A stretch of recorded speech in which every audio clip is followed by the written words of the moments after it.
بسم اللہ الرحمن الرحیم۔ السلام علیکم ناظرین۔ دوستوں، آج میں آپ کے لیے آسان اور آزمودہ کثیر المقاصد وظیفہ لایا ہوں۔ یہ وظیفہ و عمل سن 2000، 2003 اور 2007 یعنی 20 سال، 17 سال اور 13 سال پہلے بیروت لبنان سے شائع ہونے والی 3 عربی کتابوں سے میں نے لفظ بلفظ ترجمہ کیا ہے۔ اسکرین پر دیکھیں ناظرین، پہلی کتاب آپ کے سامنے ہے۔ اس پیج میں اسی عمل کے متعلق ایک بادشاہ اور وزیر کا مختصر اور دلچسپ قصہ ہے۔ اس کے بعد اصل وظیفہ و عمل کے بارے میں یہاں پہ درج ہے۔ یہ دلچسپ قصہ بھی میں سناتا ہوں آپ کو۔ اب دیکھیں اسکرین پر ناظرین دوسری کتاب کا پیج جس میں یہی وظیفہ و عمل درج ہے۔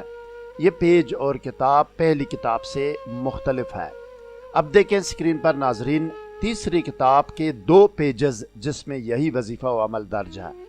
پہلے پیج پر لکھا ہوا ہے کہ 70,000 فرشتے 70 بلاؤں سے حفاظت کے لیے مامور ہو جاتے ہیں۔ یہ اسی کتاب کا اگلا پیج جس میں وظیفہ و عمل درج ہے۔ دیکھیں ناظرین، یہ بھی مزید جاننے اور آگے بڑھنے سے پہلے اس ویڈیو کو لائک کریں، اسکالر ٹی وی کو سبسکرائب اور بیل آئیکن پر کلک کریں۔ شکریہ ناظرین۔ اب سنیں ناظرین اس وظیفہ و عمل کا ایک دلچسپ مختصر قصہ جو کہ ایک بادشاہ اور وزیر کا قصہ ہے۔ ایک بادشاہ تھا جس کا ایک وزیر بھی تھا۔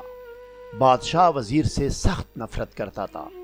بغض و نفرت میں اضافہ ہوتا گیا اور بات یہاں تک پہنچ گئی کہ بادشاہ نے جلاد کو حکم دیا کہ جب بھی وزیر سامنے آ جائے تو میں آپ کو اشارہ دے دیتا ہوں اور تم اس کی گردن اڑا دو۔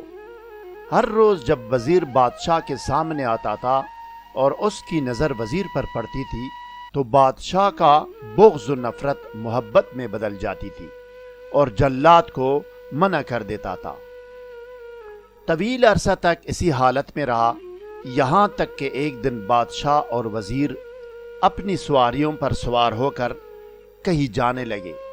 جاتے جاتے راستے میں کئی بادشاہ وزیر کے قریب ہوا اور اس کے کندھے پر ہاتھ رکھ کر پوچھا، میں تجھ سے کچھ پوچھنا چاہتا ہوں، مجھ سے بالکل نہیں ڈرنا۔ وزیر نے کہا، مجھ سے پوچھو کہ کیا ہوا آپ کے ساتھ، جس کے بارے میں پوچھو گے میں سچ سچ بتا دوں گا آپ کو۔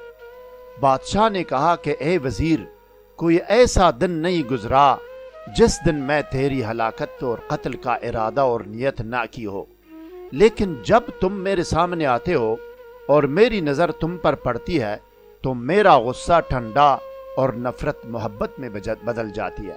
اس کی کیا وجہ ہے؟ تم مجھے سچ سچ بتاؤ، کیونکہ میں نے تمہیں اب معاف کر دیا ہے۔ میرے دل میں آپ کے لیے کوئی نفرت باقی نہیں ہے۔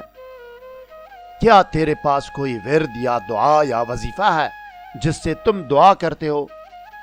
مجھے اپنے معاملے کے بارے میں بتاؤ۔ وزیر نے کہا کہ اے بادشاہ، میرا ایک دانشور استاد تھا جس نے مجھے قرآن کی تعلیم دی۔ اس نے ایک دن مجھے کہا کہ میں تجھے ایک تحفہ دینا چاہتا ہوں، اس کو محفوظ رکھو اور صبح اور شام اپنے ورد میں رکھو، پس تو دشمن اور ان لوگوں سے محفوظ رہے گا جو تیری برائی کرنا چاہتے ہیں۔ جب بادشاہ نے وزیر سے یہ سب کچھ سنا تو بادشاہ کو حیرت اور خوشی ہوئی اور اس نے بھی وزیر سے یہ آیات سیکھ لی اور یہ وظیفہ اپنا لیا۔ اب آئیے ناظرین ٹیکسٹ ویڈیو کی طرف جاتے ہیں اور دیکھتے ہیں کہ آیات 10 قاف کے وظائف و اعمال کیا ہے۔ آئیے